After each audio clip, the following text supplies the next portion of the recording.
कमीना कहीं का हमारी बेटी को जबरदस्ती उठाकर शादी कर रहा है। नहीं सर, रुक्मिणी अपनी मर्जी से शादी कर रही है। ये काहे कि पीछे हटिए, हम है ना यहाँ। तुम बताओ, ये शादी तुम्हारी मर्जी के खिलाफ हो रही है? नहीं सर, ये शादी हम अपनी मर्जी से कर रहे हैं। अरे काहे की मर्जी? सर, ये हमारी नाबालिग बेटी को बहला फुसला रहा है। नहीं सर, हम नाबालिग नहीं है। हमने 2016 में 10वीं पास की थी।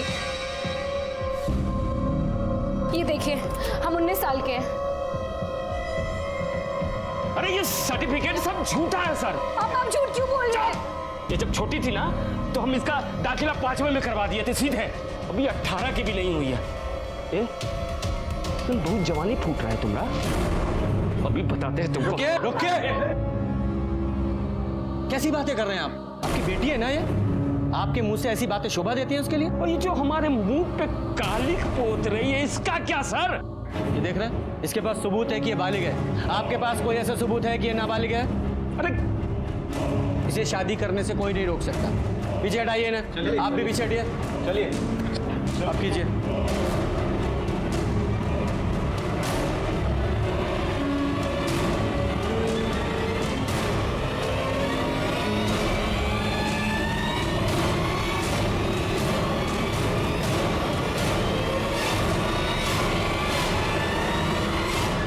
आप दोनों का विवाह संपन्न हुआ।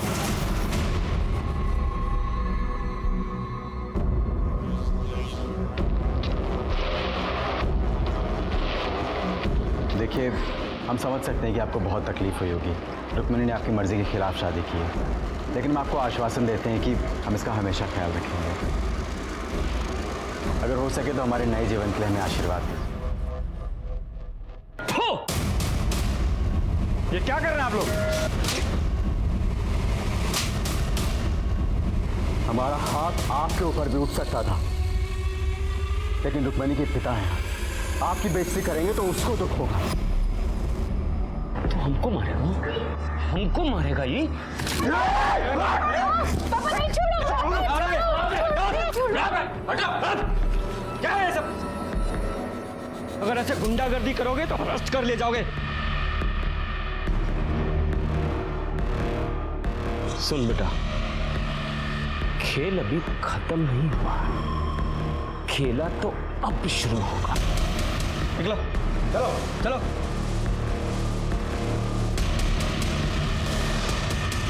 चलिए।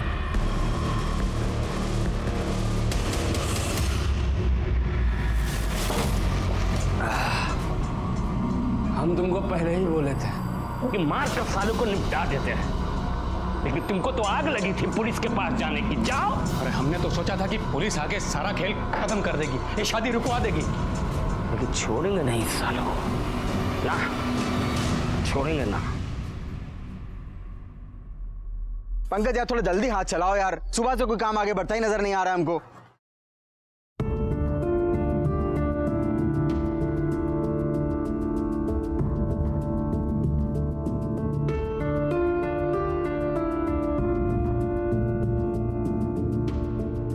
अरे देखो, मनोज भैया के मिसेस आए हैं। ए, चलो फटाफट खाना खा के काम पे लगो।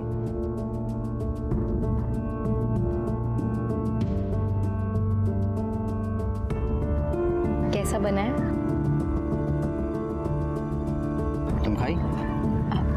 हम खा लेंगे। अरे अभी खाओ हमारे साथ, हम खिलाएंगे तुमको अपने हाथों से।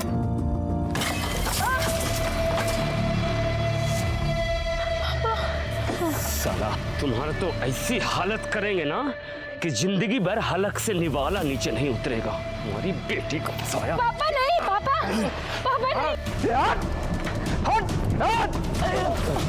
मेरे भाई को मारने की हिम्मत कैसी तुम लोगों की? छोड़ेंगे नहीं। अरे देख लेंगे तुमको हम भी। जाओ, याद रखना। मनोज चल, निकलो। मनोज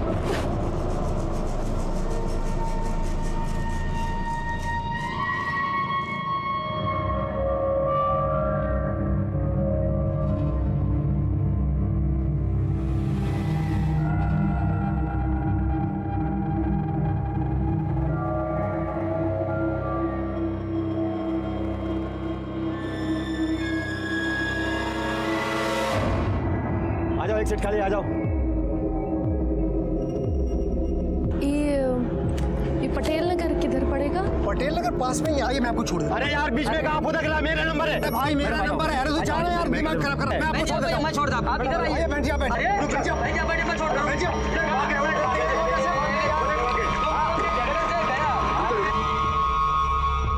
अरे अरे आग लग गई, आग लग गई, आग लग गई। आग बुझानी है।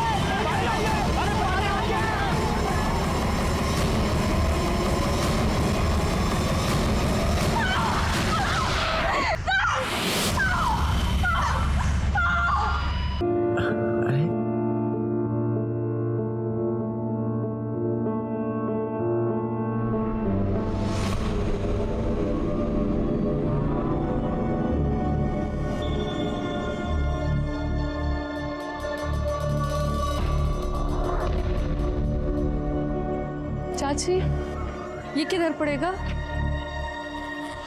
बेटा, ये आगे जाके दूसरी गली और तीसरा मकान।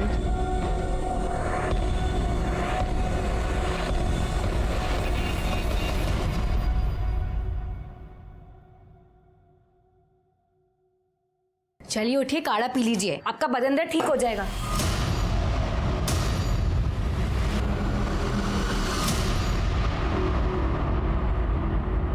लो भाई, सामान ले आए। खड़ा धनिया नहीं मिला।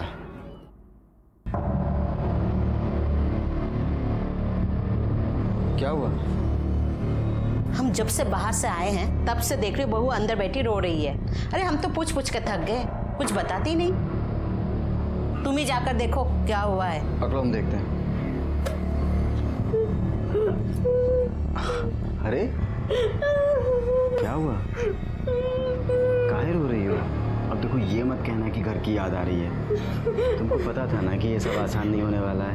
हमें पता था, पर हमें ये नहीं पता था कि तुम्हारा भाई हम पे जबरदस्ती करेगा। ऐसे कहाँ शर्मा रही हो? कभी देखी नहीं होगा। भैया छोड़िए हमें,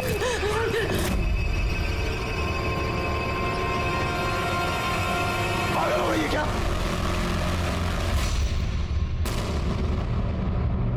मेरा भाई हमारे लिए भगवान से भी बढ़कर है, उसके ऊपर इल्जाम लगा रही है तू। हम इल्जाम नहीं लगा रहे, हम सच बोल रहे हैं। झूठ बोल रही है।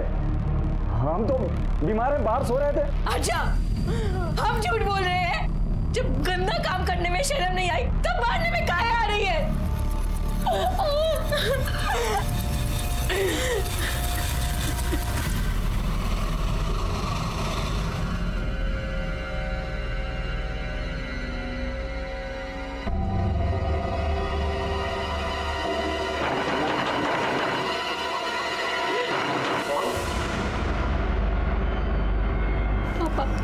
तुम कौन है? क्या लेने आई हो अब यहाँ? पापा, हमें अंदर आने दीजिए पापा। देखिए उसे अंदर आने दीजिए। हम आपके हाथ जोड़ते हैं। अब और कितना तमाशा करेंगे आप? बेटी है हमारी, हमने कहा ना, उसे अंदर आने दीजिए।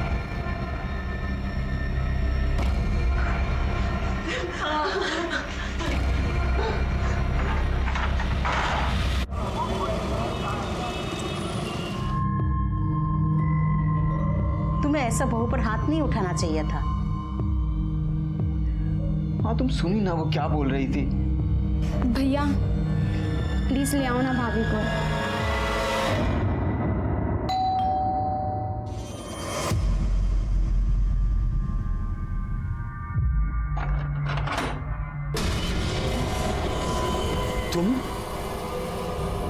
तुम यहाँ क्या कर रहे हो? चले जाओ यहाँ से, नहीं तो यही जिंदा जमीन में गाड़ देंगे। निकलो, निकलो यहाँ से। अरे ये क्या कर रहे हैं? भगवान के लिए बस कीजिए। ये दामाद जी है हमारे, जो हुआ सो भूल जाइए। हमारी बेटी की जिंदगी बर्बाद मत कीजिए। हम रुक्मणी को लेने आए। रुक्मणी को लेने आए? दोबारा ये गलती। देखिए, एक बार मेरी बात मान लीजिए। रुक्मणी के लिए, मेरे लिए।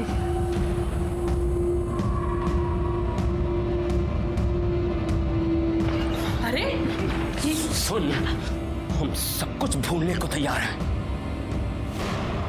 लेकिन एक शर्त पर। हमारी बेटी को दोबारा मत रुलाना। उसकी आंखों में आंसू नहीं देख सकते। अरे माना कि हम दिल से कठोर है, लेकिन बाप हैं उसके। तुम क्या देख रही हो? अरे दामाद जी पहली बार आए हैं, कोई अच्छा खाना बनाओ।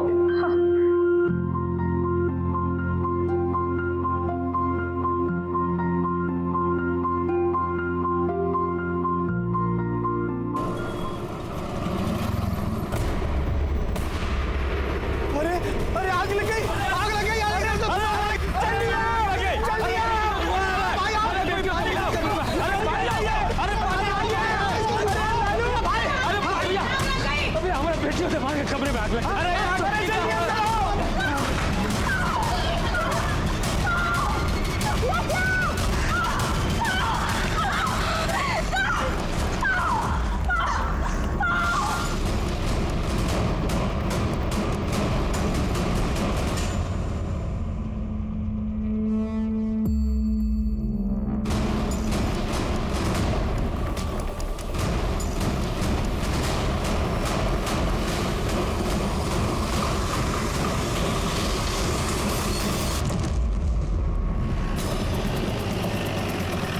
चलिए चलिए पीछे, चलिए पीछे, चलिए चलो चलो। सर 2 लोगों की बॉडी थी, मनोज और रुक्मणी। काफ़ी बुरी तरह से जल गए थे। मनोज की तो मौका वारदात पर ही मौत हो गई। रुक्मणी को हॉस्पिटल भेज दिया गया। ये रही सर मनोज की बॉडी।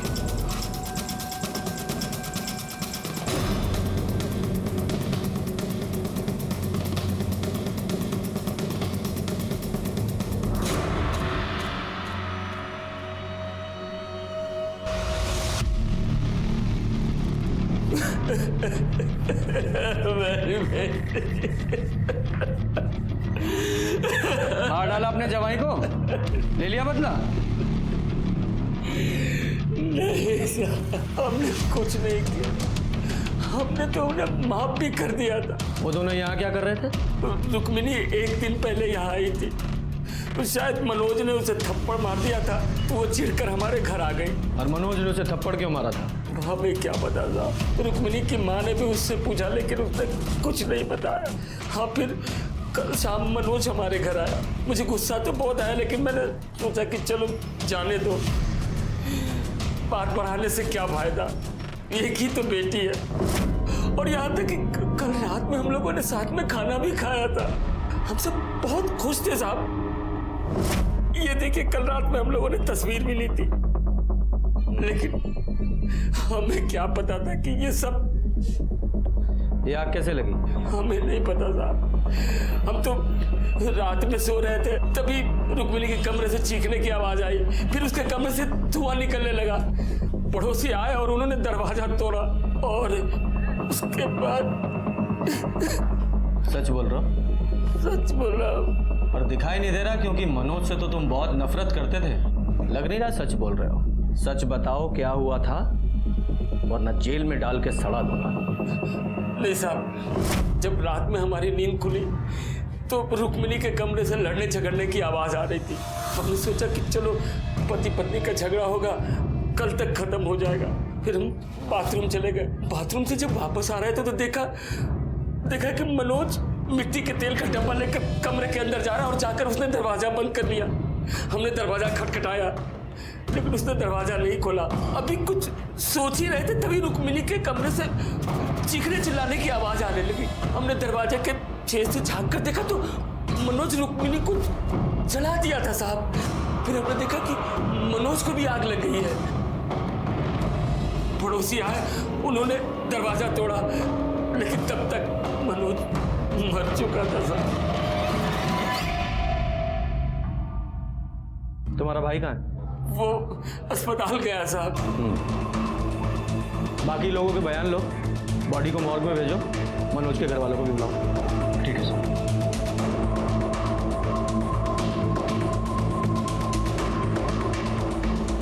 साहब, एक मिनट बात करनी है आपसे। बोलिए। हमारा नाम सूरज है। हाँ। और ये हमारा बेटा गोपाल। हम बसेसर के बगल वाले घर में ही रहते हैं। इधर? हाँ। हमारा बेटा गोपाल आपको कुछ बताना चाहता है। हाँ बेटा बताओ। सर हमारी खिड़की से रुक्मणी दीदी का रूम दिखता है। कल रात देर तक हम जाग रहे थे, हमारी टेस्ट थी इसलिए हम पढ़ रहे थे, तो हमने सुना तो रुक्मणी दीदी किसी के साथ झगड़ रही थी। हमने देखा भी तो वो कोई आदमी था, उसने डब्बे से उनके ऊपर मिट्टी का तेल डाल दिया और गुस्से में उनको जला दिया। पर वो मास्टर जी ने इन्हें पूरी तरीके से, अगर तुम चाहो तो उनके खिलाफ कंप्लेन कर सकते हो, मैं कार्रवाई करूंगा। साहब शिकायत की कोनो जरूरत नहीं है। अब ये बच्चा है, गलती हो गई इससे, होमवर्क नहीं किया तो मार तो पड़ेगी। होमवर्क किया करो। तो सर इन लोगों के हिसाब से पति और पत्नी के बीच में झगड़ा हुआ। पति ने गुस्से में आकर पत्नी को जलाने की कोशिश की और खुद उस आग में जलकर मर गया, और अब पत्नी जिंदगी और मौत के बीच जंग लड़ रही है। अब इन लोगों ने जो रामायण सुनाई है उसके हिसाब से तो ऐसा ही लग रहा है। अब ये रुक्मणी ही कंफर्म कर सकती है कि इस कहानी का असली रावण कौन है।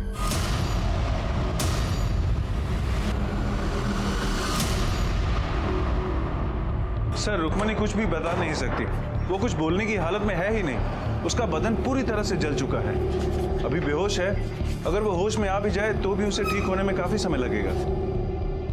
देखिए ना साहब, क्या हालत कर दी हमारी बेटी की। ये सब हमारी गलती है, नहीं हम उसे घर में आने देते, नहीं वो ये सब करता। अच्छा हुआ कि राक्षस चलकर मर गया, वरना हम उसकी जान ले लेते। जब ये सब कुछ हुआ आप कहाँ थे? अपने घर में थे साहब, हमें तो अभी इस बारे में पता चला है, और हम तो इस रिश्ते के पहले से ही खिलाफ थे। अब देख लीजिए बड़ों की बात ना मानने का क्या नतीजा हो। यादव जी, ये मनोज के घर वालों को इन्फॉर्म किया? हाँ, उन्हें मॉक रूम बुलाया।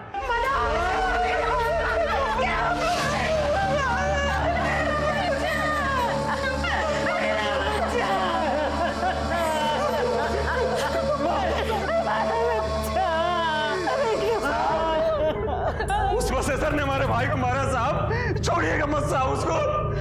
आप शांत हो जाइए। देखिए बॉडी में तो और कुछ बचा नहीं है, लेकिन हमें बॉडी में एक कड़ा मिला है। आप पहचानते हैं इसे? साहब ये कड़ा मनोज का साहब, उसके पिछले जन्मदिन पे हम उसको गिफ्ट में दिए थे साहब। साहब ये सब कुछ उस रुक्मिणी के बाप ने किया साहब, उसने हमारे भाई मनोज को मार डाला। साहब मंदिर में देखा था ना आपने, कितना गुस्सा भरा था उसके अंदर। और उसके बाद मनोज जिस कंस्ट्रक्शन साइट पे काम करता था वहां अपने गुंडों के साथ पहुंच गया था। वो तो ठीक टाइम पर मैं और कुछ लेबर आया तो बीच बचाव किया, नहीं तो हमारे भाई को उसी दिन मार डालता वो। साहब जब इतना गुस्सा भरा था तो अचानक मान कैसे गया वो? जब इस बसेसर ने मनोज के साथ कंस्ट्रक्शन साइट पे मारपीट की थी तो आप लोगों ने पुलिस कंप्लेन क्यों नहीं की? हमने उससे कहा था बात ना बढ़ाए, रिश्तेदारी वाली बात थी। अब बेटी भाग जाएगी तो गुस्सा तो आएगा ना। इतना गुस्सा कि हमारे बेटे की जान ही ले ली। ये रुक्मणी के घर वालों ने हमें बताया कि मनोज ने रुक्मणी के साथ कुछ मारपीट की थी और इसलिए वो अपने मायके आ गई थी। ये बता सकते हैं पति पत्नी में किस बात को लेकर झगड़ा हुआ था? साहब पति पत्नी तो लड़ते रहते हैं, कौन सी बड़ी बात है। और मनोज थोड़ा गुस्से वाला था और रुक्मिणी बहुत जल्दी चिढ़ जाती थी। बात क्या हुई थी साहब हमें कुछ नहीं पता, हमें बिन बताए उसने गुस्से में अपने मैके जाके बैठ गई। साहब हमने मनोज से कहा था उसे मना ले आए। साहब हमें क्या पता था, हम खुद ही मेरे बेटे को मौत के मुंह में भेज गए। क्या फिर से नौकरी छोड़ दी? तुम्हारे पैर में चक्री लगी है क्या? किसी नौकरी पे टिकते ही नहीं हो। तुम उसकी छोड़ो, वो मैं देख लूंगा। हाँ बाद में बात करता हूँ। मेरे छोटे भाई को ना पहले मेरी शादी करनी है फिर नौकरी करनी है। सही तो कह रहा है सर। अच्छा तुम भी उसी का साथ दोगे? अपडेट बताओ। सर ये मनोज की पीएम रिपोर्ट है सर। बॉडी 80% जली हुई थी सर, और बॉडी पे कहीं भी कोई एक्सटर्नल इंजरीज और ट्रॉमा के निशान नहीं है। यादव जी ये मनोज के घर वालों का कहना है कि मनोज काफ़ी गुस्से वाला था जी, और ये रुक्मणी ये भी काफ़ी शॉर्ट टेम्पर्ड थी। तो हो सकता है उस रात रुक्मणी और मनोज का झगड़ा हुआ हो और गुस्से में मनोज ने रुक्मणी को जला दिया और गलती से उसी आग में खुद जलकर मर गया। तो इस हिसाब से रुक्मणी विक्टिम और ये मनोज कल्प्रिट। पुरानी कहावत है, जो दूसरों के साथ बुरा करता है वो खुद मुसीबत में पड़ जाता है। और इस केस में भी हमें कुछ ऐसा ही लगा था। सर्कमस्टेंशियल एविडेंस और गवाहों के बयानों के बाद हमें यकीन हो गया था कि असली गुनहगार मनोज त्यागी ही था। उसने ही अपनी पत्नी रुक्मणी को जलाकर मारने की कोशिश की थी, जिसमें वो खुद जल गया था। डॉक्टर्स ने हमें बताया कि रुक्मणी की हालत को ठीक होने में कम से कम 2 महीने लगेंगे, उसके बाद ही हम उसका बयान ले पाएंगे। अपनी जांच पूरी करते हुए हमने रुक्मणी का डीएनए उसके पिता बसेसर से और मनोज का डीएनए उसकी माँ कविता से मिलाया, जो मैच हो गया। लेकिन तभी इस केस में हमारे सामने कुछ ऐसा आया जिसने हमारे होश उड़ा दिए।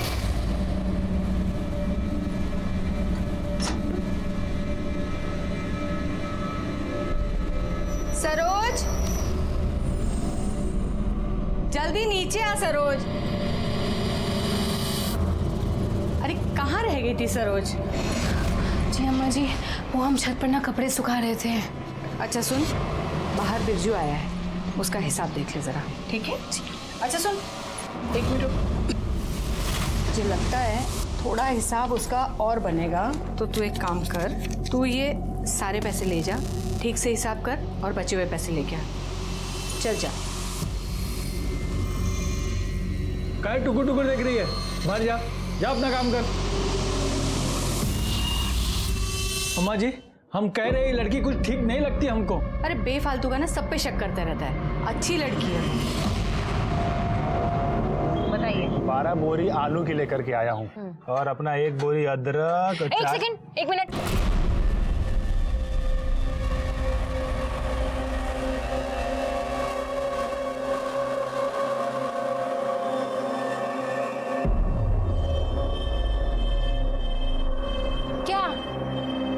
ये काहे ऐसे बत्तीसी दिखा रहे हो हमें? हाँ, ये लो, काम करो, काम पे ध्यान दो।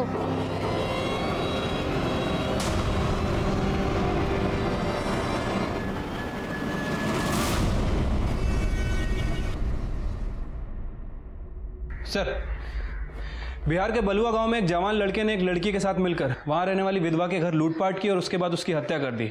सर, उसका नाम दुर्गा देवी था, 65 साल की थी और काफ़ी अमीर थी। बाकी की फैमिली दिल्ली में रहती है। और सर, ये दोनों कल्पिट बिरजू और सरोज उसी के घर काम करते थे। सर, बिहार पुलिस ने बताया कि वो दोनों कल्पिट मुगल सराय की तरफ आए हैं। सारी डिटेल सर्कुलेट करवा दीजिए। हाँ सर, लेकिन एक बार फोटो तो देख लीजिए। ऐसा क्या है फोटो में?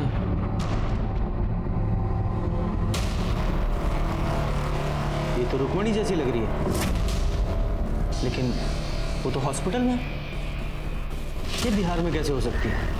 यादव जी, ये रुक्मणी की फाइल निकालो।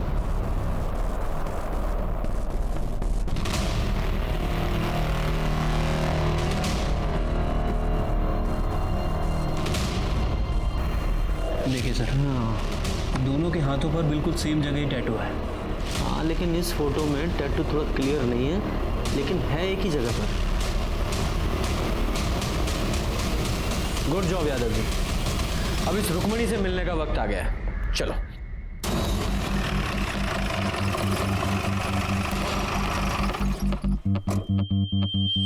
सर, आप ये सही नहीं कर रहे हैं। देखिए, हमें पता है हम क्या कर रहे हैं। इतनी मुश्किल से तो ये ठीक हो रही है।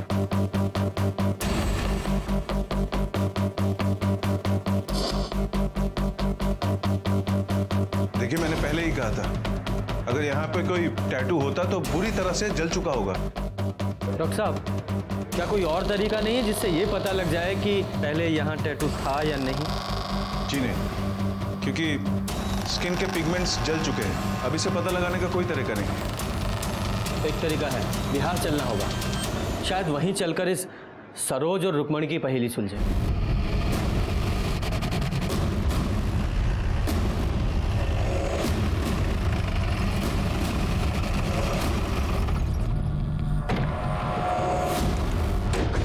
यही घर है सर। और ये पुलिस वाले यूपी से आए हैं साहब। तुमने जो बयान हमको दिया था, तुम्हारे मुंह से सुनना चाहते हैं। तो क्या है कि तुम्हारे अम्मा जी के कातिलों का पता लगाना है ना। छोड़ना मत साहब उनको। हमारी अम्मा जी बहुत अच्छी थी साहब, बहुत अच्छी थी हमारी अम्मा। ये सरोज यहाँ कब से काम करती थी? साहब कुछ 35-40 दिन हुए होंगे साहब। बहुत पढ़ी लिखी थी साहब और एकदम सीधी सादी लगती थी। अम्मा जी का तो बहुत ही ख्याल रखती थी और अम्मा जी भी उस पर बहुत भरोसा करते थे साहब। और ये बिरजू? अम्मा जी का जमीन का बटाई होता है ना, तो बिरजू ही देखता था, यहाँ आता जाता रहता था। साहब वो हिसाब किताब भी सरोज ही देखती थी। जी सर, यहाँ पे काम करने वाले लोगों का कहना है कि सरोज और बिरजू बहुत घुल मिल गए थे। हाँ साहब, हम देखे थे बिरजू और सरोज में बहुत नजदीकियाँ हो गई थी। अगर तुम्हें हमारी जरूरत है तो सीधे सीधे कह क्यों नहीं देते? साहब वो जो सरोज थी ना, वो हमेशा डरी डरी रहती थी। डरी डरी मतलब? डरने की वजह तो पता नहीं, लेकिन हमेशा उसके दिमाग में कुछ ना कुछ तो चलता रहता था साहब। ये सरोज कहाँ की रहने वाली थी? पता नहीं साहब। पता नहीं? तो फिर मिली कहाँ? हम वो अप्रैल में पटना गए थे, आके देखा तो यहाँ काम कर रही थी वो। आपने सरोज के बारे में बाकी गांव वालों से बात की? जी सर, लेकिन किसी को भी नहीं पता है कि वो कहाँ से आई थी और यहाँ तक कैसे पहुँची। साहब हम एक चीज हमेशा देखते रहे कि जब भी अम्मा जी लाकर खोलती थी ना, तो उसकी आँख खुल जाती थी।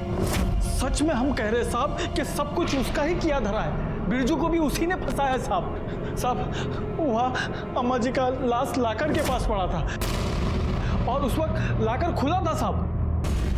सर फ्लावर वॉश को वेपन की तरह यूज किया गया था, जिसे हमने फॉरेंसिक में जमा करा दिया है। ये सरोज के पास कोई मोबाइल था?